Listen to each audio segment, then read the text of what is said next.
welcome to the All Shows Nigerian channel, where I review Nollywood movies, series, and reality TV shows. Today I'll be reviewing one of the latest Netflix movies, Nigerian movies titled The Wildflower. Alright, so the way this review will work is I will take my time to summarize the story of the movie for people who may not have had the chance to watch the movie, and then I'll give my take overall at the end of the review and my ratings. So with that being said, let's get into the nitty-gritty of this review. So the movie starts off with a woman called Rolake Dabiri preparing for an upcoming interview she has with a construction company. She gets a message from her boyfriend Nedu, which gives her all the confidence she needs. On her way out, she runs into the younger daughter of a neighbor of hers called Ada, and who also wishes her success in her interview. Rolake then uses the opportunity to warn Ada about a neighbor of theirs called Jontana, who was known to be a womanizer and prey on young girls around the neighborhood, and she advises Ada to be careful around him. Ada assures her that she will be cautious, and the two ladies go about their day. So anyways, Rolake gets into the interview location, and soon after she is called for her interview. On getting into the interview room, she meets a guy called Gowon Williams, who is the CEO of the company and one of her biggest role models in the industry. He reviews her and checks her documents and assesses her and asks her the necessary questions, and soon piques an interest in her as he sees some potential in her. In the end, Rolake feels like the interview went well and she leaves the establishment feeling confident. In the next scene, we see Ada at home with her mom and sister. They are soon abruptly interrupted by Ada's father, who aggressively asks to be served food, knowing fully well that there is no food in the house. Her mother soon sends the children out of the room, and Ada's father proceeds to physically abuse his wife. So in the next scene, we see Mama Ada in her shop the next day, trying not to dwell on the previous night, even though there were visible bruises on her face. Rolake comes to buy something from the shop and also notices the bruises. She tries to advise Ada's mom to leave the marriage, but Ada's mom tries to normalize her issues and convince Rolake that it was nothing to worry about, as the issues weren't serious and was just a regular family dispute. Anyways, Rolake heads home and soon gets the call that she got the job. The next day, she's given a tour around the office and soon runs into Gowon again, who beckons on her to come to his office with him. He makes a comment on her hair and her butt and makes her feel uncomfortable as she hurriedly leaves the room.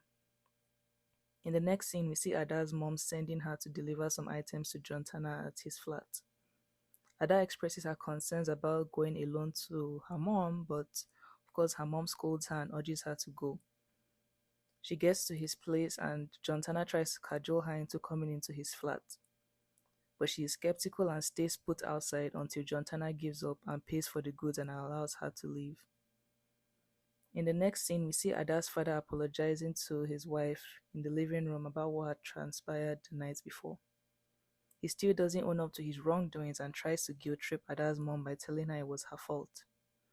Eventually, she accepts his fake apology and makes him promise not to ever lay hands on her again, which he agrees to never do henceforth. In the next scene, Rolake is doing her job as a private assistant for Gowon and is asked by Gowon to accompany him to a client meeting he had later in the day. He also finds out that he is the first man that she has ever worked in close contact with, and this news intrigues him. They end up going to the meeting, and of course, Rolake shines again as she showcases her knowledge and brilliance in the presentation during the meeting, and is able to sway the clients, which also gains her some recommendations and commendations from Gowon as well. After the meeting, she heads home and spills all the day's gist to her boyfriend Nedu. He teases her a bit on her obsession over her boss, but their teasing is cut short as Rolake receives a call from Gowon about some business stuff. In the next scene, we see Ada's mom scolding her daughter Ada on not coming home quickly after delivering the goods to Jontana at his house. Ada tries to explain to her mother what had transpired, but her mother isn't hearing any of it. Ada is clearly frustrated by this and she angrily leaves the room. Her mother is taken aback by this action and goes into a hysterical mode, falsely accusing her daughter of beating her up by her actions. Can I just say that why are Nigerian mothers so dramatic? So just because her daughter angrily walked out of the room, all of a sudden that means that she automatically laid hands on her mom? Like, how does that even correlate with what happened? Now, wow, please comment down below your thoughts. So, anyways, after her temper tantrum, Ada's mom goes to report Ada to her father. Ada's father is unbothered about the entire situation as he blames Ada's mom for Ada's behavior and tells her that she is the one that encourages the behavior. Shocked by her husband's response, she confronts him, which soon leads to a physical altercation and ends badly as Ada's mom is beaten to death. The entire neighborhood is alerted and they gather around as Ada's mom is rushed to the hospital. Ada's father is nowhere to be found as he fled the scene just before people gathered the home. Rolake decides to take in the girls to stay with her for the rest of the night, and the girls are clearly traumatized, but Rolake tries to be there for them and do her best for them during this time. The next day, Rolake is late to work and Gowon is not pleased. They soon brush that aside and she finds out that she'll be going on a 2-day trip alone with Gowon. On getting home, Rolake informs Nedu of the trip, and he is not entirely okay with it, but Rolake convinces him that everything will be fine. They have a slight argument after about Rolake keeping the girls with her without any concrete plan, and this makes her upset as she asks him to leave. In the next scene, Rolake leaves for the business trip with Gowon. The plan was to initially stay at a hotel, but Rolake soon finds out that Gowon made changes to their accommodation and changed it from being a hotel to being a service apartment instead. This strikes her as odd, but she goes along with it eventually. They get to their rental apartment and time goes by as it is now time for the meeting and Gowon is seen waiting on Rolake. She finally arrives and we can tell that Gowon is clearly infatuated by her. So I don't know if it was just me, for people that watched the movie, but is it just me or was this guy giving creep vibes? Because we also eventually found out that he had a wife and kids. So I'm wondering why he's giving off this type of like weird sexual vibes to Rolake. Or comment down below your thoughts on Gowon for those that watched the movie. So back home, we see Ada back in her old house struggling to pick up the pieces left of her and Cecilia's life. By the way, Cecilia is her younger sister, now that their mom had passed and their father was nowhere to be found. We soon find out that Cecilia is having issues with speaking as a result of the whole trauma and is hospitalized and receiving treatment. Ada is outside of her home and she breaks down into tears, but is soon approached by Jontana, who makes the opportunity to try and lure her in to his home in her vulnerable state and attempts to force himself on her. Thankfully, she fights back and hits his head with a bottle, which allows her to break free from his hold and flee the house. In the next scene, Gowon and Rolake are back in their rental after the business meeting, and Rolake is seen prepping for bed, but is soon interrupted by Gowon, who comes into the room unannounced. Ugh. And initially he acts like he's checking in on her to see how she's doing and how far she had gone with the presentation for the next day, but soon begins to make sexual gestures to her, which makes her uncomfortable. She soon realizes that things are headed a different and weird direction as she tries to fight back, but she's unable to and he forces himself on her. Can I just say this was a very triggering scene to watch, and I'd like to hear your thoughts about this scene. So in the next scene, Rolake and Gowon are on their way home. Rolake is still traumatized from the incident of the previous day, and Gowon is clearly unbothered about it. Rolake eventually gets home and finds out what happened with Ada and Jontana, and she is furious and at the same time blames herself for leaving the girls alone. The next day, Rolake takes Ada to the hospital for testing, and Ada is placed on PEP, which stands for post-exposure prophylaxis, and is when a person is prescribed antiretroviral medication after being exposed to someone with HIV to prevent the infection. But luckily for Ada, it isn't too late for her to be prescribed this drug as she is still within the 72-hour window period for the treatment. After Ada's consultation, Rolake stays back and asks if she could be prescribed with the same medication, and lies that she had had consensual sex with someone who she didn't trust. The doctor informs her that the medication is free for only rape victims, but she could write down the prescriptions for Rolake to get on her own. Ada and Rolake are seen about to head out from the clinic, but the doctor beckons back on Rolake to confirm once again if she was doing okay. Again, Rolake lies and paints a facade that everything was fine, and the doctor goes further to inform her that the clinic had had past patients from the same current company that she worked for who claimed to have been raped by their boss, Gowon. Rolake is noticeably taken aback and still stands on the fact that she wasn't raped, and abruptly leaves the clinic with Ada. On her way out, she gets a call from Gowon's secretary informing her of another impromptu business trip she was scheduled to go alone again with Gowon, which she turns down immediately and ends the call abruptly as well. Upon getting home, Rolake meets Nedu, who is apologizing for his part in the argument prior to her trip. She is clearly not in the mood, and Nedu urges her to tell him what's going on. She finally confides in him, and she does not get the response she expected as Nedu is upset and acts a bit smug before finally leaving in anger.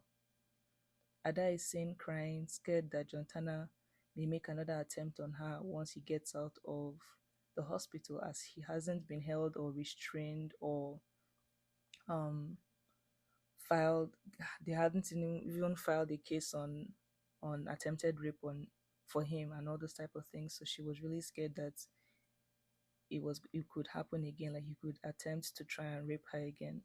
But Rolake assures her that no such thing will happen and that they were going to file a report on him first thing the next morning. In the next scene, we see Rolake running late once again for work, and on getting to her office, she finds out that she had been fired and replaced by another innocent and naive girl. The reality dawns on her and she leaves the establishment angry and short of words. In the next scene, we see Ada being arrested by a police officer under the instructions of Jontana's mother for hurting him. Ada tries to explain that she did so in self-defense, but it falls on deaf ears as she is dragged to the police station. Rolake goes back to see the doctor at the clinic and comes clean on everything that had happened. During their conversation, she gets a call from Cecilia, who informs her of Ada's arrest. Rolake and the doctor go to the police station and give the actual facts of the situation, with receipts of the doctor's reports filed when the act happened days ago. Unable to debunk the proof shown, the police officers let Ada go. Stupid people. Typical Nigerian police. I'm sure Jontana's mother even bribed them to carry out the arrest, because we find out that they had tried to even force her to give a written statement saying that Jontana hadn't tried to force himself on her. Can you just imagine? Very silly and shameless people. Comment down your thoughts below on what you thought about this scene. So in the next scene, the doctor takes Rolake to see the other lady who had been assaulted prior to her at the same company, in an attempt to take down Gowon. The lady is hostile and shuts down any form of conversation with them about Gowon. The next few days are traumatizing for Rolake, as she is still haunted and traumatized by what transpired with Gowon. She soon decides to go live on social media and share her story and expose Gowon to the world. Her video goes viral and brings media awareness needed to take down Gowon and the likes of him. This move by Rolake makes Gowon lose clients and gain negative publicity in his company. And as a form of retaliation, he sues Rolake for over 100 million naira. The doctor helps Rolake by getting her a great human rights lawyer, who explains to her that her viral video had allowed for more victims of Gowon to come out and speak on their experiences, which was a great thing for the court case that was coming up. Rolake is also contacted by different media organizations and NGOs for interviews about her experience, and even though she is nervous and unsure about everything, the doctor and her lawyer are with her every step of the way. Soon after, other survivors of Gowon come out with similar allegations publicly about him, and they make it public knowledge as well by sharing it also on social media. Gowon is then kicked out by his board members from the company, people unanimously vote him out of the company as well. On the other hand, John Tanner is also arrested for another rape charge. I guess the adage that says every day is for the thief and one day is for the owner is prevalent in this case. And I was so happy to see both men finally getting the what's it called, the vengeance, and finally paying for their actions overall. Comment down your thoughts below. Anyways, it seems like all the awareness with Rolake's case started making other survivors come out to the forefront and talk about their different experiences. One of them being a pastor's wife who seems to have also been raped by Gowon, but is urged by her husband not to go public on the matter yet, as it may affect their congregation. In the next scene, we see Gowon trying to bribe Nedu to join his team to take down Rolake, and we are not sure yet if he takes the offer, and I don't even think we were sure at the end of the movie if he did. But in the next scene, he pays a visit to the doctor at the clinic and offers to help in the case any way he possibly could. So anyways, it's the final day of court and we see Gowon accuse Rolake of seducing him and consenting to the sex as a service act. The court proceedings is obviously rigged in favor of Gowon as the judge is obviously bribed and overrules every objection made by Rolake's lawyer. Soon we see the pastor's wife walk into the courtroom and she soon takes to the witness stand and shares a voice recording she had secretly made and sent to her friend years ago, right after Gowon had assaulted her. In the recording, we hear Gowon basically taunting her about what had just happened, what he had just done to her, and yeah, it was just a very damning evidence against him, basically. And because of that, it helps Rolake's case as she is vindicated and wins the case. She is also awarded a sum of 50 million naira as damage fees for Gowon's attempt to defame her character. And that's how the movie ends. Alright, so here are my thoughts. I'm not even gonna lie, this movie was very triggering to watch. And I know this topic in general is one that is not often talked about much, even though it should be, because it happens a lot and there are so many cases and reports on a daily basis about these type of situations. So I was really glad to see that Nollywood producers are making more movies like this to touch sensitive and not so talked about topics like these. I also want to say that if there's any of my viewers listening that may be going through or have gone through something similar, please, I want you to know that you are not alone and you can speak to people, speak to someone, and share your problems with people rather than keep it within the home or to yourself or live like it's a norm, because it's not. I'm also not trying to judge anyone in any way, shape, or form, but just simply saying that there is help out there and people and organizations out there that can help. I just wanted to let that be known. Another thing I loved about this movie is that it's its use of new actors. I think that the only well-known actor that was in this movie was Toyin Abraham, who was Mama Ada, and maybe the short Judge Sin with Jide Kosoko. He was the judge of the court case. But aside that, the main characters were fresh actors, and I loved seeing that because they did embody their characters and play their parts extremely well. So kudos to them for that. With that being said, with regards to other factors in the movie, I don't really have much to say about the other parts of the movie because I feel like the movie overall lacked some depth and clarity, and the scenes felt a bit rushed. I feel like there were some scenes where some things were all over the place and maybe needed to be more structured and executed better. And there were also some parts where I found that some of the actors were calling each other the wrong names. Like, for instance, there was a scene where Cecilia, who is Ada's sister, called her sister Ada Rolake instead, and I was like, okay, was that me? Like, did I hear wrong or something? And I even had to go back a few minutes backwards into the movie to watch it again just to make sure it wasn't me that was mixing things up, and obviously it wasn't me. But yeah, just little details like that. Overall, in terms of the message passed across, I will rate this movie a 10 out of 10.